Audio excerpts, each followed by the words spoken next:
Sabbath, everyone. Today we continue with our series, Caring for Your Mind. Last week, we had the first part of depression and the lies we tell ourselves. We discovered that depression is rampant in the United States, especially during these difficult times. Depression also has us with cognitive distortions, which are lies that we tell ourselves.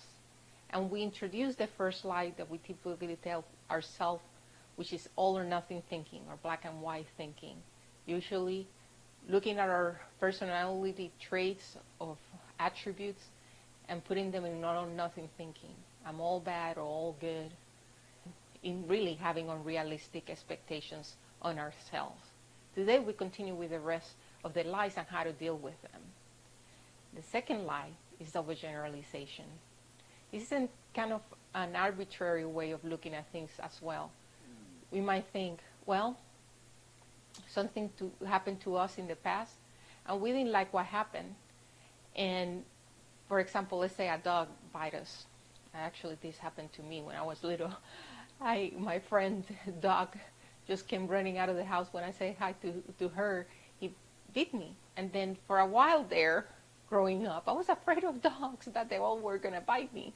Well, the reality is that dog bite me, but I have encountered other dogs after that, and they didn't. But a while there, I didn't want to approach dogs because I was really afraid that they were going to bite me.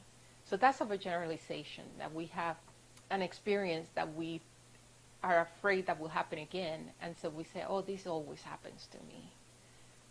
And so it's an arbitrary way that we conclude that things might happen to us. Next is a mental filter. That is that you pick a negative detail to focus on. For a second right now, look around your house. Look at where you're sitting right now. What's the first thing you notice? Was it something positive? Or was it something negative? Was it the little piece of paper that is out of place? What is it? So negative, the mental filter that we're talking about is situations in which we tend to focus on the negative instead of the positive. The next one is disqualifying the positive. So this one is not just merely looking at the negative aspects of our situation. This is when somebody says something positive to us, we have a tendency to discount it or say something negative. So let's say somebody, oh, I really liked your painting, or I really liked your song, oh, I was off key, I was this, instead of just saying, thank you, I appreciate that.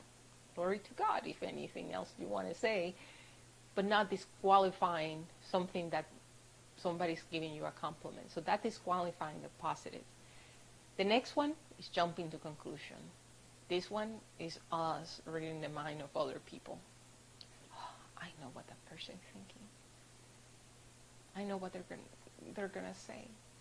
I might be running late to work, and suddenly my boss is coming around the corner, and you're like, yep, I know what he's thinking. Do you? I mean, you can guess, but that doesn't mean that you really know what they're thinking. They might be distracted. They might be doing something else that they haven't even noticed. Or they're understanding and not putting so much pressure, but you are. So mind reading is trying to figure out what other people think, anticipating their thoughts, and reacting as whatever you think they think is the truth, when in reality, you have no clue. Another part of that jumping to conclusion might be, let's say, for example, a student who is about to take a test. He said, I know I'm gonna flunk this test. I know I'm not gonna pass this test. Guess what's gonna happen? He's not gonna pass the test. It's kind of fulfilling prophecy because you already said that to yourself in your mind. But in reality, you could have passed the test, study and do all that. So jumping to conclusion is another lie that we tell ourselves. The next lie is magnification and minimization. So magnification also is known as a catastrophizing. That is, I lost my keys. Where are my keys? I won't be able to get to work. If I get late to work, I'm going to be fired. If I get fired, I won't be able to pay the house. We're going to be on the street homeless. You just lost your keys, and you're already thinking about being homeless. So that's taking things out of proportion, catastrophizing. It keeps you from really coming up with a solution to your problem. You can also do the opposite, minimizing. It might be with great pains in situations. You know, somebody beat you up, let's say, and you go, oh, no big deal. It's okay. That didn't hurt my feelings. Yeah, it didn't hurt your feelings. It hurt you physically. You're totally bruised. So not making a big deal out of situations that might be a big deal can be a problem. The next one is very common actually with people who are depressed. Emotional reasoning. If I feel this way, therefore that is reality. So if I feel like I'm not worth anything, it's because I'm not worth anything. So if I feel that my life is terrible, my life is terrible. So emotional reasoning is talking about that our feelings are the reality. And it's a little bit like the thoughts. Just because you think something doesn't mean it's real. And your feeling is real. You feel that way. But it doesn't mean the situation is really what you think it is as you feel. The next cognitive distortion is the should statements. This is hard. Every time I'm trying to explain to somebody what a should statement is in therapy, I always end up right after I finish my cognitive distortion coming with a should. And I go, oops, I did it again. We all do it. But it's the ought or not, or should not that we have. It's the set of standards. Sometimes the set of standards that we have in a lot of people and telling them they should or should not do this. And we get frustrated. Oh, the car that got off in front of me, they shouldn't do that. And I'm mad because they should not be doing that. It doesn't matter that I have done the same thing to 20 other cars before, but you cannot do it to me. So the reality should statements are things that we might say, sometimes arbitrary, that we are the ones who decide that people should not be doing this and that. If I decide, nobody enters my house with a hat on, nobody should do that. Said who? Well, I did because it's my house, but is it really because it makes sense? And I'm going to be upset because of that? So should statements really get us really worked up and angry at times because we're running around saying people should not be doing this or that. And really is very controlling in our minds when we're trying to control other people's behavior, of course, because that's impossible. Another lie that we tell ourselves is labeling or mislabeling.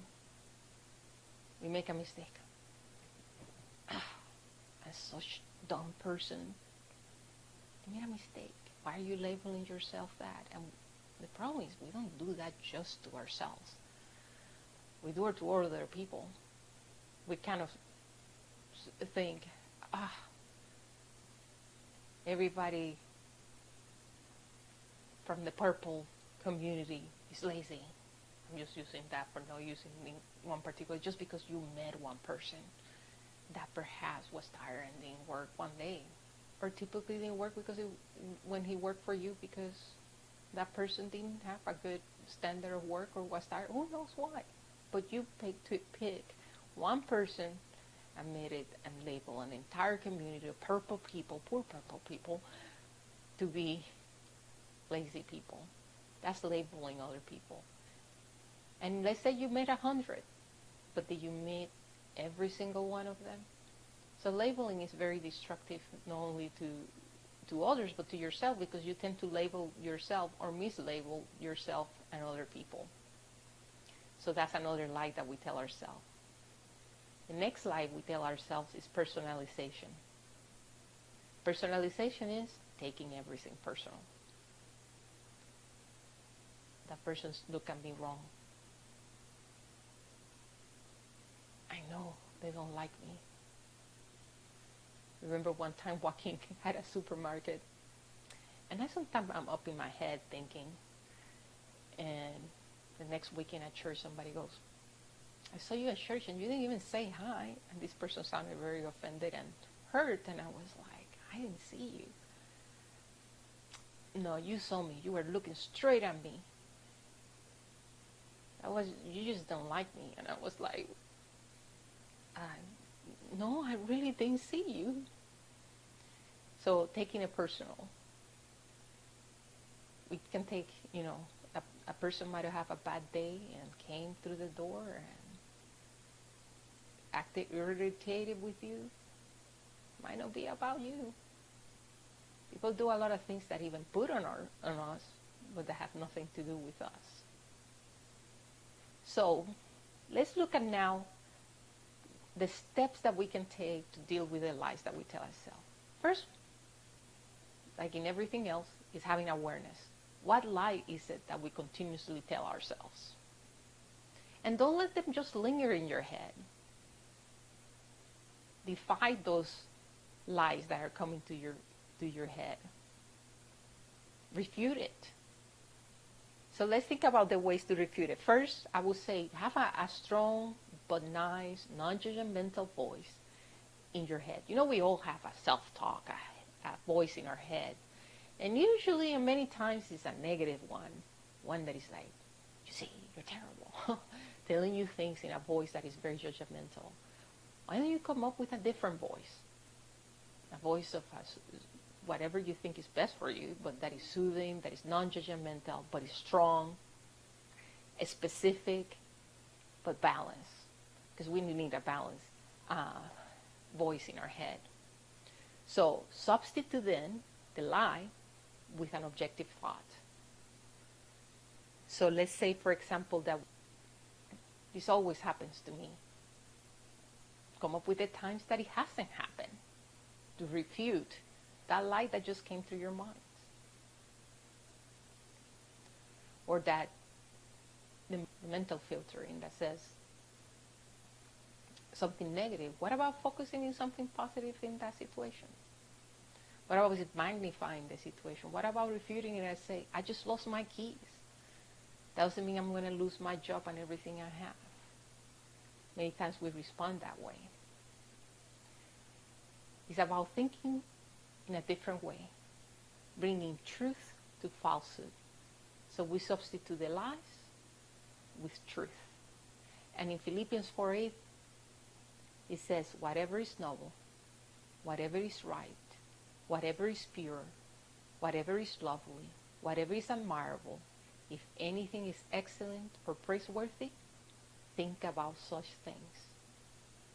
So let's substitute the lies that are continuously floating in our mind with positive things.